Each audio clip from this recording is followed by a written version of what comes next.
Jagra TV, balik lagi sama gue, Gracian, rekan gue. Cindy Florensin, kembali lagi di program Kupas Berita. Seperti biasa, acara Kupas Berita ini ngebahas berita-berita yang lagi heboh nih. Kita bakal pilih berita yang menarik dan kita bahas bareng-bareng. Kalian juga bisa nimbrung di komentar di bawah ya. Oke, kita masuk ke berita pertama nih, Gra. Apa Jadi tuh? ada berita nih kalau Partai Demokrat udah move on, anjay. Nah, berpaling nih dari Anies gegara ditikung sama Caimin di partai ini gitu. Nah, sempat menyendiri juga sehabis hengkang dari Koalisi Perubahan untuk Persatuan dan nyabut dukungannya ke Pak Anies. Tapi infonya partai itu sekarang udah punya tambatan baru. Aduh, senangnya. Aduh, definisi beneran move on banget nih. Move on banget. Emang boleh se-move on itu? Iya, boleh dong. Jadi move on kemana dia? Infonya nih, Partai Demokrat ini ikut gabung ke Koalisi Indonesia Maju atau KIM buat ngedukung Pak Prabowo Subianto. Nah, kata Mas AHY nih, partainya kayak ngebuka peluang gitu buat bergabung ke koalisi lain, tapi beliau nekenin tetap berpolitik buat ngusung cita-cita perubahan dan perbaikan. Aduh, ini maksudnya Mas AHY ini mau jadi cawapresnya Pak Prabowo. Gimana nih atau gimana nih? Bisa Waduh, jadi. makin panas ya kayaknya ya Panas. bunda-bunda ini. Lah bisa jadi sih, Bun. Jadi Demokrat ini kan resmi nyatain dukungan nih ke Pak Prabowo di rumahnya Pak Prabowo sendiri tuh di kawasan Bogor pada 17 September lalu. Nah, pas ditanya nih peluang Mas AHY jadi wakilnya Pak Prabowo tuh gimana sih? Nah, Wakil Ketua Umum Partai Gerindra nih, Pak Budi Jiwandono bilang, ada kok peluang. Karena kan dikumpulin dulu nih nama-nama bacawa presnya dari masing-masing partai pengusung tuh. Terus dirembukin lah kira-kira siapa nih yang terbaik dan pantes gitulah secara kapabilitas buat dampingin Pak Prabowo gitu. Nah gitu dong diomongin, jangan kayak sebelah diam-diam mengkhianati. Aduh. Tertusuk diam-diam gitu. Gak bahaya. Bahaya. Tapi ya sih, ini yang gue denger-denger ya, ada alasan dibalik Demokrat mutusin buat gabung ke Koalisi Indonesia Maju atau KIM ini. Terus alasannya hubungan antara Pak Prabowo sama Pak SBY itu akrab banget gitu kan. Sebenarnya akrab bingit nih mereka nih. Pak SBY juga ngaku nyaman kalau deket Pak Prabowo. Mungkin karena mereka sama-sama dari dunia militer juga kali ya. Bisa jadi ya jadi. nyambung satu sama lain. Kayak Saling nyaman gitu ya. Nah, tapi nih Gra, walaupun udah nyatain dukungan ke Pak Prabowo, bahkan kayak sampai datengin rumahnya langsung gitu loh, se-effort itu gitu. Ternyata politikus dari Partai Demokrat nih, Pak Teguh Rifki nih bilang deklarasi resmi sebagai bentuk dukungannya itu bakal diumumin Mas AHY di depan ribuan massa Demokrat nih, pas nanti rapat pimpinan nasional atau Rapimnas Partai Demokrat 21 September nanti. Gitu. Wih, digercep juga ya, Say. Gercep dong.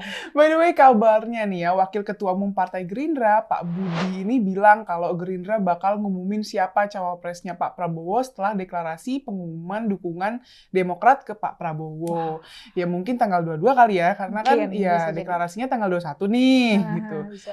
Nah, penasaran gak sih siapa cawapresnya Pak Prabowo ini? Mas AHY kah? Pak Erick Thohir kah? Pak Yusril kah? Atau Pak Erlangga? Aduh, siapa lagi nih? Menurut kalian siapa nih? Gitu kan. Kalau misalnya Nih, Pak Prabowo sama Mas AHY kan kita lihat ya dari track record keduanya ini sama-sama dari kalangan dunia militer juga gitu ya. Cuman pasti ada banyak lah ya pertimbangan dari berbagai sisi nih buat Gerindra mutusin siapa sih calon yang pantas buat dampingin Pak Prabowo. Jadi kayak bukan karena satu server aja, tapi karena emang harus dilihat nih kapabilitasnya gimana, pantas gak dampingin Pak Prabowo mungkin gitu. Mungkin Sevisi misi enggak sih? Mungkin ya. Tapi kayaknya ambisius sekali ya untuk menjadi cawapres ya Pak Mas Tidak AHY menyerah. ini. Tidak pantang, pokoknya pantang menyerah, maju terus. Gas terus aja dulu gitu. Ya sebenarnya penasaran banget sih gue, penasaran banget gitu. Ini kan ya pasti nama-nama besar ya yang udah dipertimbangin gitu, udah dipertimbangin matang-matang nih. Iya gitu. benar, aduh, udah resmi move on. Emang boleh move on itu? Boleh, move on. Akhirnya itu. ada move on ya, mantap. Iya, tapi makin panas nih jadinya. Iya, kayak wow, kita tidak bisa berkata-kata, semakin tidak bisa berkata-kata. Tidak bisa berkata-kata, speechless ya, udahlah ya, penting intinya berpolitik dengan bersih aja. Nah, harus kayak gitu. Oke, kita masuk ke berita selanjutnya nih, Sin. Kenapa udah ketawa duluan? Ramai banget di sosmed soal kuasa hukum pasangan prewedding yang bakalan nuntut petugas Taman Nasional Gunung Bromo. Dia nuntut balik tuh. Kocak. Kalian pasti tahu kan kejadian foto prewedding yang pakai flare itu yang Iya, nyebabin tahu. kebakaran itu. Nah, ini nih kuasa hukumnya nih malah balik nuntut petugasnya, petugas Balai Besar Taman Nasional Bromo Tengger Semeru Aduh. atas dugaan kelalaian. Lah. Iya pantes rame lagi nih, udah salah nih malah nyalain balik kan, anjir ya, aduh kacau banget. Ya sih, jadi Pak Hasmoko ini kuasa hukum pasangan prewedding sama 4 kru wedding organizer-nya ini bilang gara-gara kelalaian dari petugasnya yang bikin kawasannya terbakar. Jadi katanya ya yang salah tuh nggak cuma kliennya aja, tapi ya petugasnya juga gitu. Iya. Aduh, ya ini disampaikan Pak Hasmoko sehabis pertemuan permintaan maaf ke tokoh masyarakat suku Tengger di kantor Desa Ngadisan kalau nggak salah, Jatim. Tahu nggak katanya apa? Apa?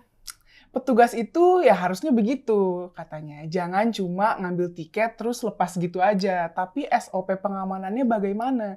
Jadi klien kami tidak tahu dampak dari flare ini. Aduh. Oleh karena itu, kami dalam hal ini juga akan mengambil langkah hukum. Emosi? Sama saya juga. Tahan dulu. Oke. Wah, ini udah gue tahan-tahan ya dari tadi nih. Ini orang ngigo apa gimana ya? Udah jelas-jelas mau dilihat dari sisi manapun tetap salah. Nah, Ngapa jadi salah petugas gini dah? Ya tolong ya Mas, Mbak, mau nggak ada tulisan, tertulisnya pun lah. Kayaknya orang yang punya logika aja tuh bisa berpikir gitu. Itu tumbuhan kering, jangan sampai kena gas atau semacam percikan api dah. Kalau kena kan ya kebakaran orang, maksudnya kasar anak SD juga tahu cuy, nggak usah pakai dibilangin, emang dia sebego itu. makanya gue ketawa di awal tadi kan. Gue jadi inget kata bintang Emon nih. Gimana Katanya namanya common sense itu ya itu nggak tertulis gitu peraturan. Ibarat gini, kayak tangan kita basah nih, nggak mungkin kita nyabu colokan, kesetrum gitu. Yang ada kesetrum, nggak ada peraturan tertulis gitu. Kayak apa ya, kita nyebrang nih, kan nggak ada peraturan tertulis harus nengok kanan kiri gitu Tolong kan. nengok Karena kanan itu kiri, tuh iya. ya udah tahu gitu. Iya. Tapi kan secara nggak langsung gitu, kita pasti nengok kanan, nengok kiri, kayak kita lakuin gitu kan. Itu namanya common sense. Bener juga kalau misalkan itu tumbuhan kering, terus kayak panas, kering, kerontang, ada api, ya kebakar gitu. Ini ibarat maling nih masuk ke rumah nih, terus kemalingan nih rumahnya, malingnya ketangkep.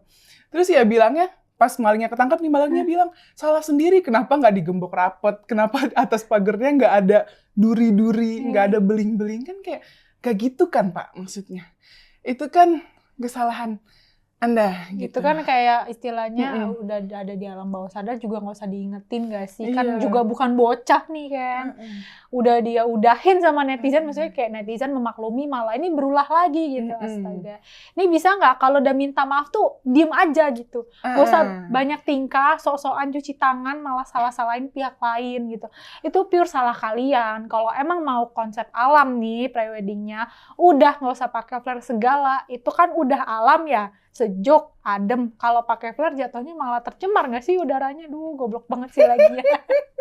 Mana mereka nih syutingnya siang-siang, panas, banyak tumbuhan kering. Terus tadi lu bilang pakai flare, udah salah lu, pokoknya salah lu. Ya kalau misalkan bilangnya nggak tahu ya udah diem aja. Kan pengacaranya kayak nyalahin petugas karena SOP-nya nih lemah. Sekarang gini deh, emang petugas harus ngawasin ribuan pengunjung gitu, sebegitu banyaknya gitu. Kan enggak dong, kan manusia punya akal dan pikiran ya. Bener.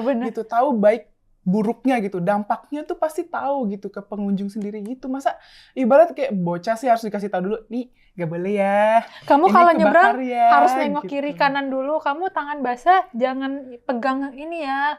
Apa sih colokan? Itu kan buat anak-anak. Itu buat anak-anak. Anda kan sudah dewasa. Itu ribuan miliaran loh ininya ruginya. Iya, ruginya parah banget. Aja.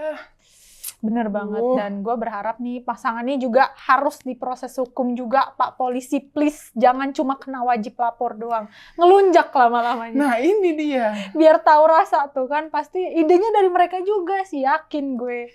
Nanti pasti banyak tagar bermunculan sih, hashtag gitu ya, kami bersama petugas TNBTS. Petugas Taman Nasional Gunung Bromo. Mantap Pak, kita dukung kalian Pak. pasangannya yang nggak ada otak. Emang nggak ada otak ya. Udah dimaklumin gitu kan. Ya udah Iya gitu. Ya udah deh, nggak tahu gitu. Ya udah, ya semoga nggak keulang lagi. Malah dituntut balik, gimana sih? Tuntut balik, ngaca nggak? Itu kerugiannya sampai miliaran. Masyarakat nggak bisa ngakses air bersih. Aduh. Ngaca. Aduh. Oke, sekarang kita masuk ke bagian bacain komentar para penonton Coklat TV ya. Nah, komentar pertama dari @IG_elangperak1983 di video Gagasan Duki yang judulnya Prabowo versus Ganjar, mana yang terbaik? Komentarnya gini nih. Justru saya melihat dengan segala cara yang dia lakukan karena ambisi untuk berkuasa yang sangat besar, ada perasaan ngeri di hati saya kalau Pak Prabowo jadi presiden. Ih, sama tahu. Ih, bener sih. Kalau semisal ada yang bilang kalau dia pantang menyerah untuk memajukan negara, gue malah mikirnya beda. Kayak ambisius banget gitu loh. Kayak buat jadi presiden bukannya suzon ya, jadi ngeri aja gitu. Kayak ini kok ngebet banget kalau orang harus kekuasaan nih, haus kekuasaan terus dikasih kekuasaan kayak, mampus gak sih? Kayak pantang menyerahnya tuh diartikan dalam hal lain gitu loh, dalam lempar iPhone dong. Mau dong. Lanjut. Oke, Gra, komentar selanjutnya nih dari @sutanto9901 di video Solo Bangsa yang judulnya Apa Prestasi Ganjar Pranowo. Nah, komentarnya gini nih, kalau kubu lawan bertanya apa prestasi Ganjar, nah coba dibalikin. Apa prestasi Prabowo dan Anies? Apa beli pesawat bekas dan gagal food estate itu prestasi? Apa bangun JIS dan sumur resapan itu prestasi? Kalau yang pintar udah tahu dong harus pilih siapa. Masa begitu harus diajarin. Waduh. Valid no debat nih 100 nih buat Mas Sutanto. Sekarang kita tanya balik. Bener. Prestasi mereka apa coba? Apa tuh? Sumur resapan. Lihat, sekarang berhasil apa enggak? Tidak. Malah banjir kan. Apalagi bangun monumen sepatu katanya.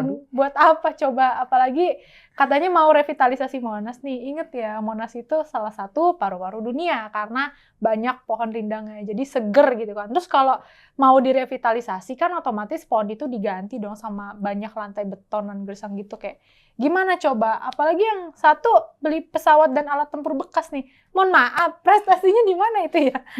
Kayak kalau Pak Ganjar kan udah ya lihat aja lah Jawa Tengah gimana kan maju gitu kan. Jadi bisa dibandingin lah ya, yang orang yang punya akal sehat udah tahu lah mana yang emang berprestasi gitu. Betul. Lanjut. Oke, komentar selanjutnya dari Gatot Kaca HW3JJ di video Kupas Berita yang judulnya Songong banget, masa katanya Anies gak butuh dukungan partai lain. Nah, komentarnya gini nih. Capres favorit kaum Gen Z atau milenial, Bapak Ganjar Pranowo, rekam jejaknya baik, masih muda, rendah hati, merakyat, nasionalisme, inovasi, cerdas, anti korupsi, anti radikalisme. Banyak. Penerus semua program Pak Jokowi, mempercepat Indonesia maju menuju Indonesia Emas 2045. Banyak ya? Mantap. Aduh, maju terus. Gimana sih? Maju Hidup terus. Pak Ganjar. Gimana sih nggak ada briefing lagi? Hidup Pak Ganjar. Emang mantap. Emang bener kan? Bener sih yang kalian bilang ya, Pak Ganjar tuh favoritnya Gen Z. Gen Z. Soalnya asik banget sih Pak Ganjar tuh, kayak nyambung sama kita-kita, diajak podcast lucu, seru gitu. Gimana gak tegang gitu ya? Iya, gimana nggak jadi favorit gitu? Iya, nggak nyambung gitu sama Gen Z. Nggak kaku, nggak yang pengen dihormatin gitu. Iya, dan tidak terlalu agamis gitu. Tidak terlalu bermain kata ya? Tidak terlalu bersilat-silat lidah gitu.